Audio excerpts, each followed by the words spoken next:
Tuli kesällä mahdollisuus tutustua tällaiseen mattoon tuolla Ruotsissa ja siitä se asia sitten lähti. Siellä oli semmoisessa kuntoutuskeskuksessa tämmöinen matto käytössä ja käytiin sitä testailemassa itse ja tultiin siihen johtopäätökseen, että sillä olisi varmasti meidän kuntoutusprosesseissa niin kuin paljon niin kuin hyötyä ja sellaisia nopeuttavia tekijöitä. Millaisia etuja sä ihan työspuolesta näet tuossa noin, kun lähdetään pelaajia kuntouttaa? No me päästään tietysti normaali kävelyrytmiä ja juoksua niin kuin kevennetysti harjoittelemaan niin, että me voidaan poistaa kuorma niveliltä, mikä muuten saattaisi olla haitallista kuntoutusprosessissa. Eli nyt Nikke valitsi sieltä oikein kokoiset housut jalkaan ja sen jälkeen kehikko laitetaan alas ja silloin on helpompi astua tonne pussiin sisälle ja sen jälkeen laitetaan kehikko sellaiseen korkeuteen, missä me halutaan sitä pitää, eli sillä voidaan säädellä vähän sitä, kuinka paljon se tukee itse asiassa tuolla.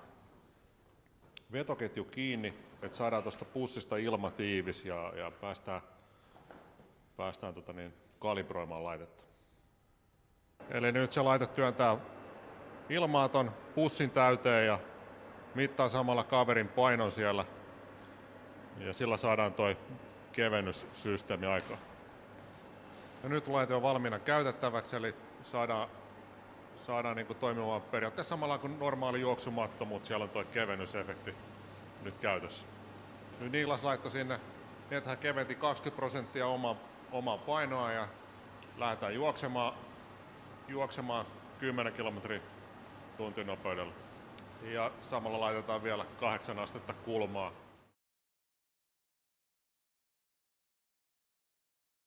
Se on antaa sen mahdollisuuden, että on pystynyt lähteä juoksemaan, kun mulla kuitenkin toi pyörällä paikallaan istuminen niin ei ollut optimaalista reenaamista ja sitten normaalisti juokseminen niin sitten taas rasittaa vähän liikaa, niin siinä mielessä mulle se on ollut ihan optimaalinen apu, että mä oon pystynyt vetämään kestävyysharjoitteluita muualla kuin sitten uima-altaassa, että mä kävin vähän vesijuoksemassa, mutta tuossa saa vähän sitten samaa efektiä kuin altaassa, mutta tuossa saa kuitenkin vastustaa enemmän ja saa sykkeet ylemmäs. Pystytään tällä säätelemään paremmin sitä kuormitusta, eli se veden noste on normaalisti se sama vakio ja nyt tuolla matolla pystytään sitä kehon painoa niin kuin säätämään prosentin tarkkuudella.